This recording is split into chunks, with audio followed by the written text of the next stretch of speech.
Diga: avivamento é alinhamento com o céu. Santidade é uma postura de quebrantamento, de arrependimento, que é para quem? Diga: é para todos nós.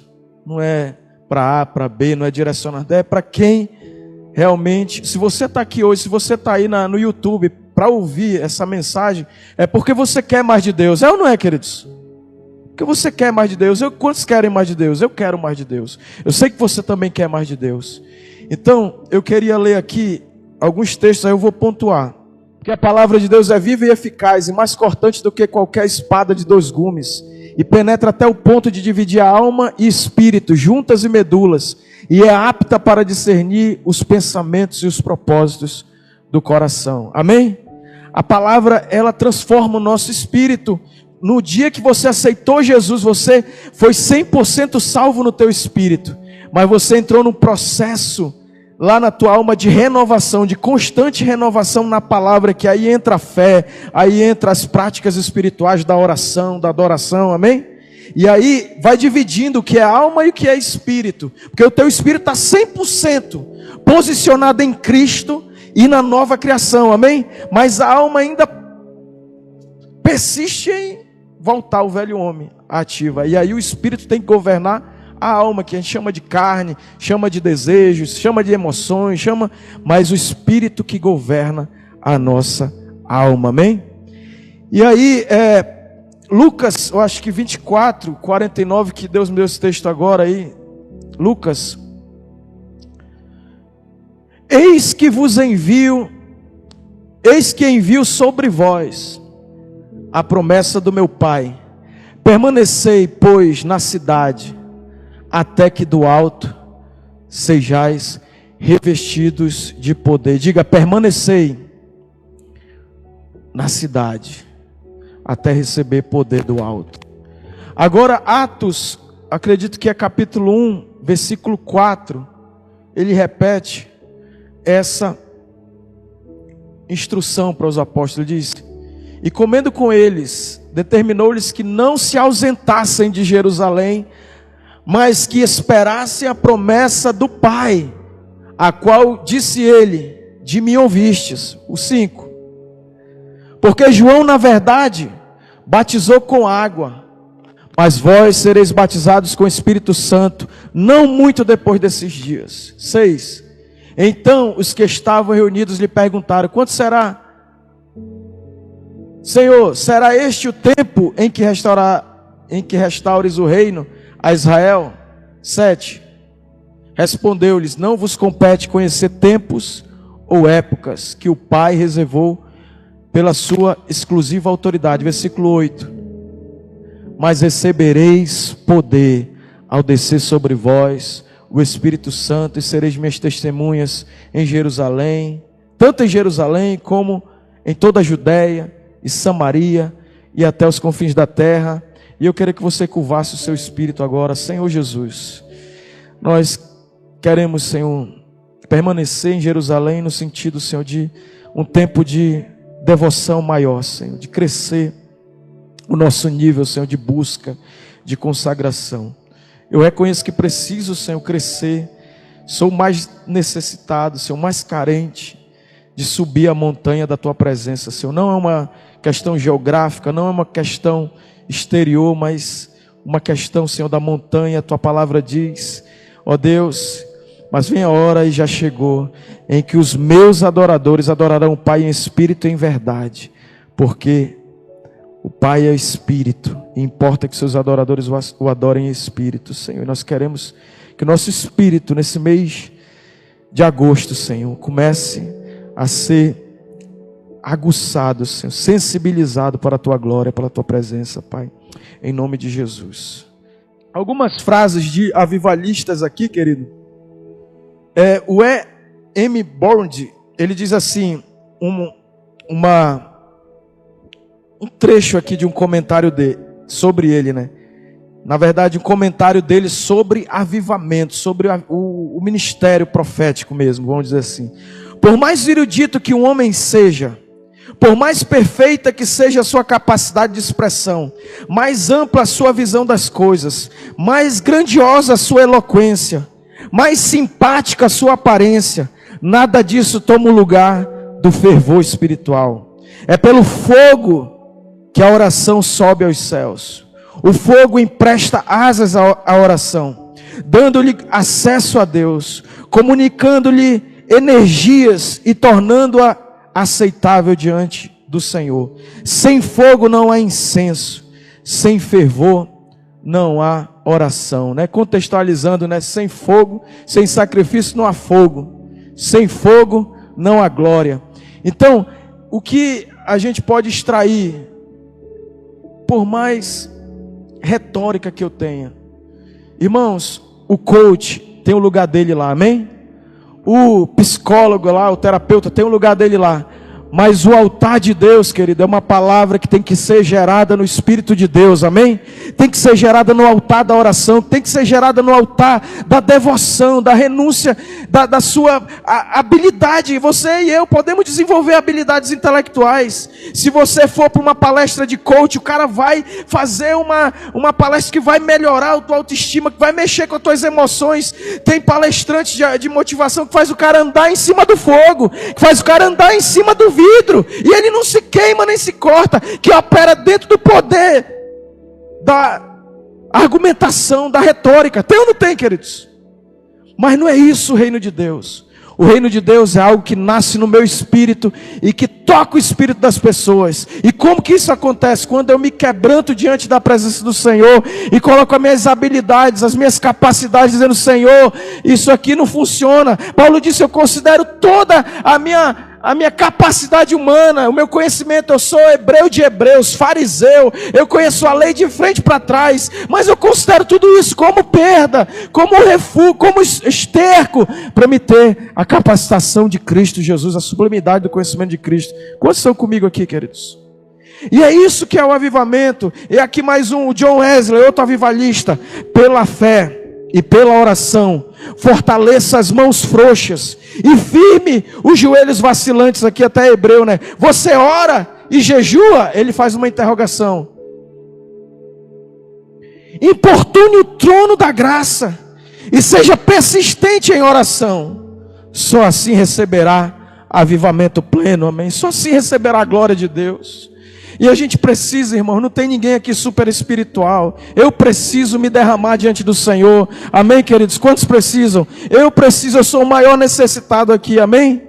E eu sei que você também tem esse coração. Olha outro comentário aqui de um avivalista. Ele diz: antes de ocorrer o grande avivamento numa cidade que é Galho, não sei o que, eu acho que na Europa, uma cidade que o nome eu não consigo ler, Martin Bulls passava horas e horas, dias e dias e até noites em oração, intercedendo sozinho, agonizando perante Deus. Mas quando ele pregava, sua palavra era como fogo, e o coração dos ouvintes como um capim, como um mato seco. Amém? Quantos querem ver isso, queridos?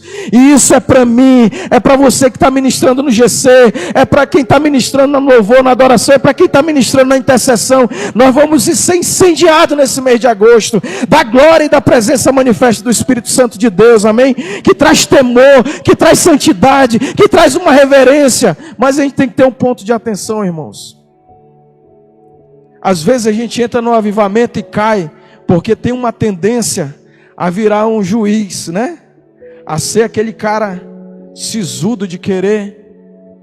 Muitos avivalistas, querido, depois sucumbiram na justiça própria, em confiar nas obras, entendeu, queridos?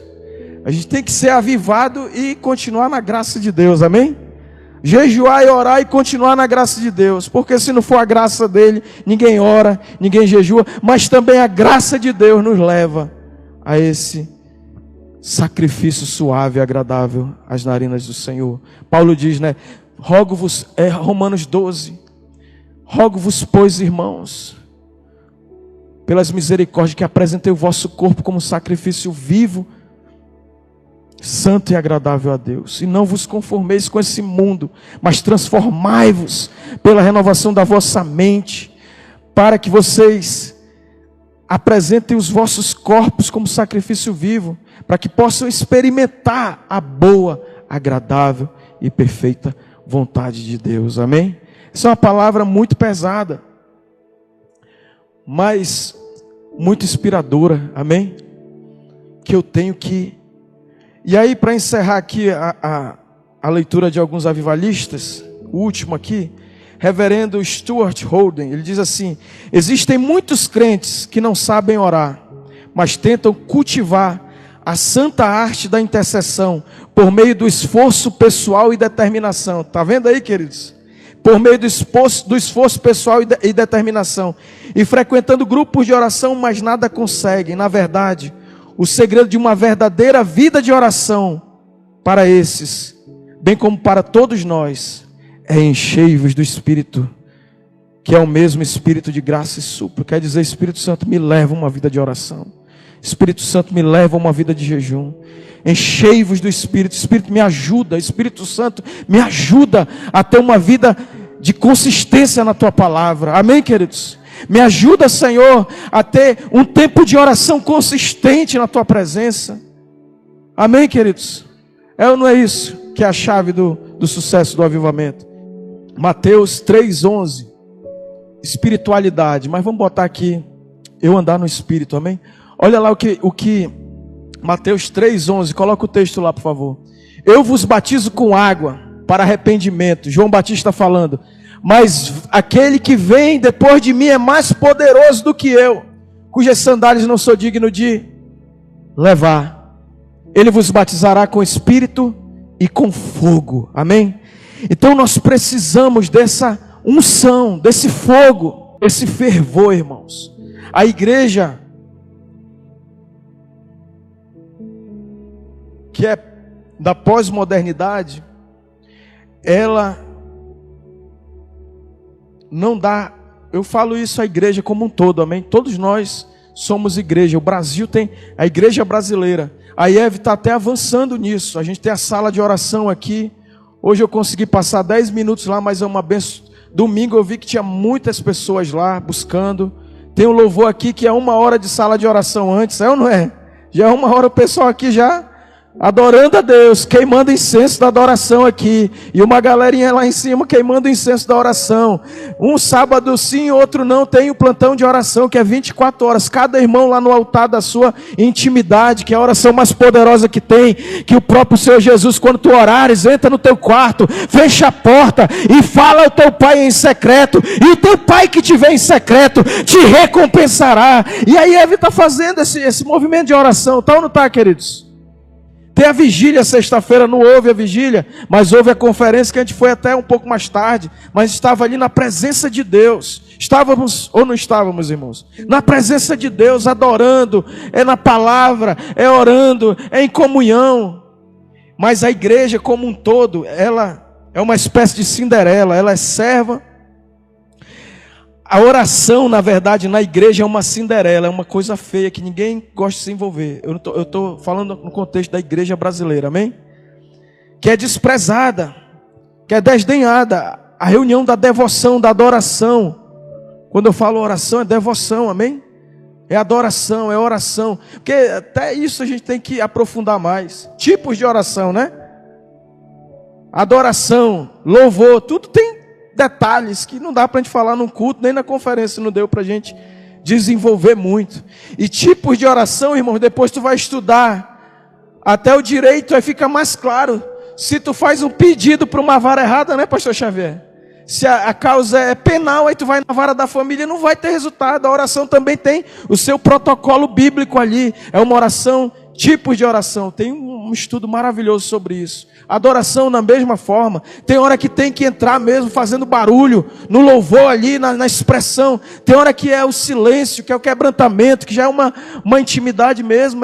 Não dá para dizer assim, ó, é assim e botar dentro de uma caixinha. É ou não é, queridos? Tem que estar com o espírito livre. E aí, a oração desdenhada, agora só, irmãos, isso aqui é fantástico. A oração é desdenhada, porque ela não é desprezada, desdenhada, colocada de lado, porque a oração não se adorna com o diadema da psicologia. A psicologia, a ciência, é a árvore do conhecimento do bem e do mal. O pastor Xavier sempre coloca aqui, o Rick Joyner faz uma definição muito interessante sobre conhecimento do bem. O conhecimento bom, a psicologia, tem ferramentas. Mas a oração é mais do que psicologia, amém, queridos? Não é a pérola da filosofia, não se veste com as sedas da filosofia. A filosofia, ela faz a pessoa quebrar ali algumas limitações de raciocínio. Mas a oração não é filosofia, amém, queridos? Não é teses filosóficas. Porque a oração, diga, a oração se veste com a roupa simples da sinceridade e da humildade. E por isso a oração não tem receio de se prostrar, de se ajoelhar, de se render ao Rei dos Reis e ao Senhor dos Senhores, amém? Eu posso ser o maior filósofo do mundo, irmãos, e não tem problema nenhum, usa a filosofia lá no lugar da filosofia. Posso ser o maior psicólogo do mundo, use a psicologia lá no lugar dela, amém? Posso ser o maior teólogo, use a teologia lá na hora da academia, lá para dar um diploma. Mas na oração, irmãos, eu tenho que me vestir das vestes da sinceridade, da humildade e me derramar diante do meu amado, amém, queridos? E aí, diga, espiritualidade. A oração só faz essa exigência, tem que ser em espírito e em verdade. A oração, a adoração, o louvor, amém? Tem que ser espiritual. Não dá para me conectar com Deus no poder da minha razão. Os maiores doutores, irmãos, eles não conseguem conhecer. Paulo vai falar aos Coríntios, ó, que Deus ocultou essas coisas aos sábios entendidos desse mundo e revelou aos pequeninos, porque requer uma dependência do Espírito Santo para você e eu entrarmos no avivamento pleno, amém? Pior é eu ter uma intelectualidade mais desenvolvida, aí que eu vou ter que me quebrantar mais, colocar aquilo que eu já sei prostrado diante do Senhor, é ou não é? A pessoa mais simples e mais humilde, ela já é simples mesmo, ela não sei, Senhor me ajuda que eu não sei de nada, e ela já vai com uma tendência. Mas por outro lado, tem muita gente que é ignorante no sentido de não ter cultura, conhecimento, e é orgulhoso e quer. E na verdade tem mais orgulhoso que não tem intelectualidade, e tem muito doutor que tem um coração bastante humilde, é ou não é? Às vezes é até mais difícil você trabalhar com uma classe D lá, de pessoas que ignorantes, que são muito rebeldes, muito desobedientes. E tem pessoas que já é uma classe já econômica boa, que tem uma educação mais elevada, que são pessoas que gostam mais de aprender, que são mais humildes. Então não dá para a gente dizer é A ou B, né? Mas uma coisa é certa, irmão. O avivamento só vem quando eu entro no Espírito. Requer espiritualidade. Ninguém precisa ser espiritual para pregar a palavra, irmãos. Ninguém precisa ser espiritual para cantar louvores. Mas para mergulhar em Deus eu tenho que ser espiritual. Amém? Para mergulhar em Deus, eu posso, irmãos, ministrar na força do meu intelecto, da minha capacidade. Mas para mim ministrar segundo o padrão de Deus, eu tenho que ministrar no Espírito. Amém? Porque eu vou ler aqui. Eu posso pregar sem ser espiritual, preparar um sermão perfeito, segundo as regras da homilética, segundo a exatidão exegética, e não requer nenhuma espiritualidade. É ou não é, queridos? Só usando a capacidade intelectual. Eu posso, qualquer um que possua uma memória boa, um vasto conhecimento, eu pego uma biblioteca e começo a ler, eu posso desenvolver uma capacidade de ministrar. É ou não é, queridos?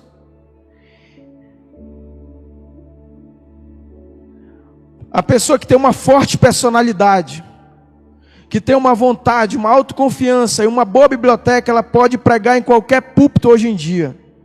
E uma pregação que vai sensibilizar e emocionar as pessoas. É ou não é, queridos? Só no poder da teologia. Mas a oração, a devoção, a adoração, a performance, eu posso pregar aqui, irmãos, só na minha performance. Isso é para mim mesmo, amém? Que eu combato isso desde que eu sou criancinha na fé. Fui amadurecendo, mas eu tenho que combater isso. Eu posso ministrar e só tocar a mente das pessoas. Só ensino de doutrinas teológicas. Mas quando eu estou na devoção, na unção, em arrependimento, em adoração, eu toco o espírito das pessoas. Diga, o avivamento é quando eu entro, eu digo: Senhor, eu quero que o Senhor me inspire, que o Senhor me unja, mas recebereis poder ao descer sobre vós. Senhor, eu preciso do teu poder, eu necessito ministrar debaixo do mover do teu espírito. João Batista disse: eu não sou digno nem de pegar na sandália. Ele vai batizar vocês com fogo, com poder, com autoridade do espírito, amém? E aí, queridos, o púlpito é uma vitrine onde nós expomos os nossos talentos, mas o aposento da oração, pelo contrário, desestimula toda a nossa vaidade pessoal. É ou não é, queridos? E a unção, ela não nasce no púlpito, a unção nasce nos aposentos da presença de Deus. Lá você e Deus, eu e Deus, não vou dizer nem você. Púlpito é uma vitrine. Posso sair daqui e preguei, arrebentei, mas não toquei Deus, não toquei o espírito de ninguém. E Deus fazer que nem o pastor Xavier: nem te conheço, tu está só na tua capacidade. Quantos estão comigo, queridos? E aí, meus irmãos, diga: a oração toca o que é eterno. A grande tragédia de nossos dias é que existem muitos pregadores sem vida. Eu vou atualizar: muitos ministradores sem vida no púlpito, entregando ministrações sem vida, a ouvintes sem vida. Que dramático. Temos constatado um fato muito estranho que ocorre até mesmo nas igrejas que se dizem avivalistas, que andam, debaixo do mover, que Deus não está se movendo, Aí, terceiro ponto: devoção move o coração de Deus. Pode passar. Ministração sem unção. O que é unção? Não sei muito bem definir o que é unção. Leonard Ravenhill destaca aqui. Mas pelo menos eu sei, ele destaca: quando eu não estou ungido. Uma pregação sem unção mata a alma do ouvinte em vez de vivificá-la. Se o pregador não estiver ungido, a palavra não tem vida. Contudo, o que possuis adquire a unção. Irmãos, nós poderíamos ter a metade. Isso é o Leonard Ravenhill pontuando. Escuta bem isso, querido, isso é muito forte. Irmãos, nós poderíamos ter a metade da capacidade intelectual que possuímos se fôssemos 2 vezes mais espirituais. A pregação, a ministração é uma tarefa espiritual. Um sermão gerado na mente só atinge a mente dos que ouvem, mas uma mensagem, uma ministração gerada na oração toca no espírito das pessoas. É ou não é, queridos? E aí, meus amados, eu vou para a conclusão aqui.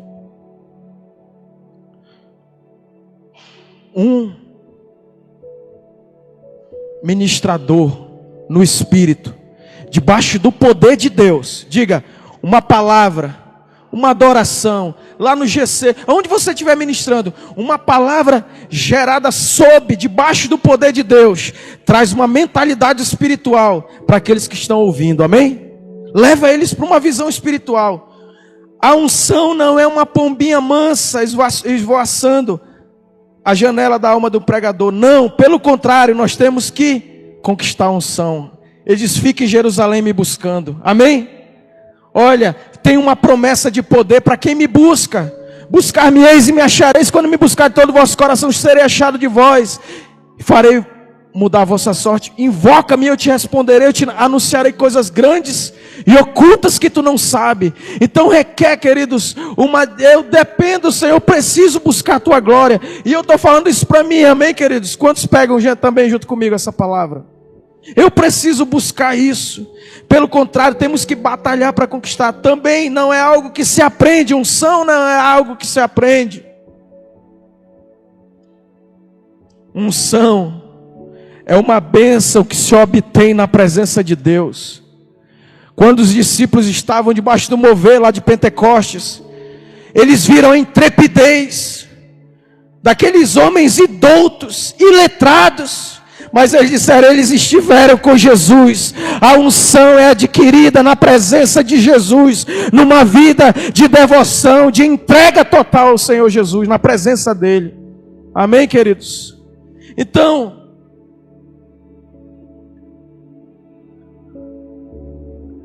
a unção, ela é um prêmio que Deus concede aos combatentes da fé, que lutam em oração e que conseguem absorver a presença de Deus no seu espírito. Amém, queridos? Absorver a presença de Deus na sua mente, absorver. A sombra de Pedro curava, os lenços de Pedro curava, ele estava totalmente tomado, a unção permeava a vida dele, porque ele estava impregnado da glória de Deus. Amém, queridos? E eu quero declarar que nesse mês de agosto nós vamos ser impregnados da glória de Deus, nós vamos gerar diante do Espírito Santo um mover que só Ele pode fazer, que não tem como eu fazer na força do meu braço, nem na capacidade do meu intelecto. Deus vai tocar você, vai tocar a minha vida e vai inflamar a nossa vida. A tua mensagem, a tua adoração, o teu levantar de mãos vai fazer gente chorar e dizer, eu preciso do que tu tem. E Ele vai dizer, me dá isso. E tu vai dizer, toma, querido, é a presença de Jesus.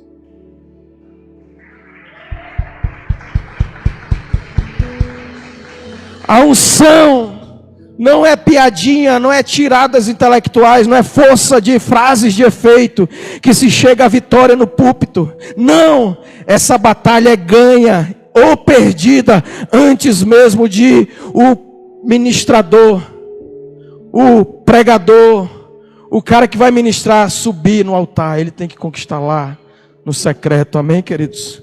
E eu preciso ir lá para o secreto conquistar isso.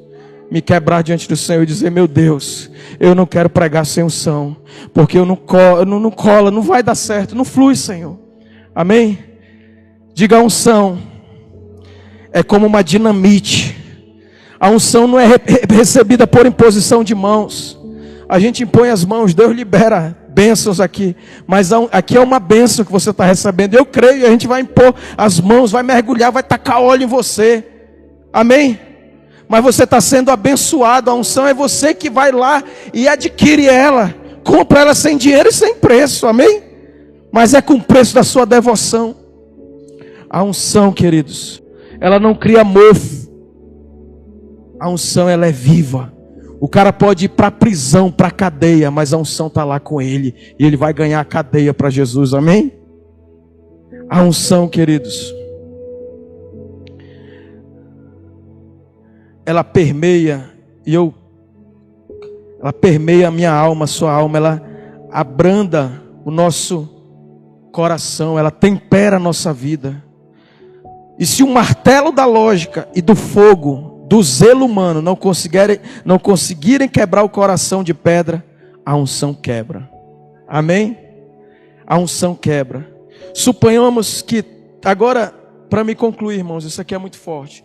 Suponhamos que todos os dias diversos pescadores saiam para o alto mar com seus barcos, levando o mais moderno equipamento que existe para o exercício desse ofício de pesca, mas retornarem sempre sem ganhar um só peixe, sem apanhar, sem pescar um só peixe.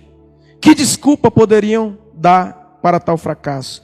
No entanto, é isso que acontece nas igrejas. Milhares delas estão abrindo as portas domingo, mas não veem conversão. Depois tentam encobrir a sua esterilidade interpretando textos bíblicos ao seu bel prazer, mas a Bíblia diz, assim será a palavra que sair da minha boca, não voltará comigo vazia. O mais triste em tudo isso é que o fogo que devia haver nos nossos altares encontra-se apagado ou arde numa combustão muito lenta, porque a reunião de oração, de devoção está morrendo ou já morreu. Com a atitude que temos em relação à oração, à devoção, estamos dizendo ao Senhor que o que Ele começou no Espírito nós terminaremos na carne. Jesus disse, olha, fiquem em Jerusalém. Não vão na força de vocês que vai dar errado. Fiquem em Jerusalém. Ficar em Jerusalém é dizer, Senhor, preciso do poder do fogo. E isso não é para dizer que a gente está mal, amém? Não é para dizer que a gente está em pecado, não é para dizer que a gente está sem unção, não é isso. Mas é para dizer, enfatizar que a gente precisa ter essa consciência. Eu como pregador, preciso me quebrar diante do Senhor e dizer, me unge, Senhor. Quantos creem, queridos, que essa palavra nos desperta para um avivamento saudável? Ninguém está aqui querendo machucar, maltratar ninguém, mas o Espírito ofende o nível da nossa entrega. Ele diz assim, meu filho, tem mais para ti. Eu tenho fogo, eu tenho poder para liberar sobre ti. Vem que eu estou doido aqui para liberar sobre o teu altar. Coloca aí a pedrinha que tu tem. Coloca aí a lenhazinha que tu tem. Que eu vou incendiar de fogo de poder. Amém? E eu quero declarar que o teu ministério, cada um aqui tem uma chamada específica, vai ser inundado de fogo de poder. Amém? Lá quando você estiver ministrando no teu serviço, Deus vai ungir você com fogo, com poder, com glória, e vai haver avivamento. Pessoas vão se render a Jesus.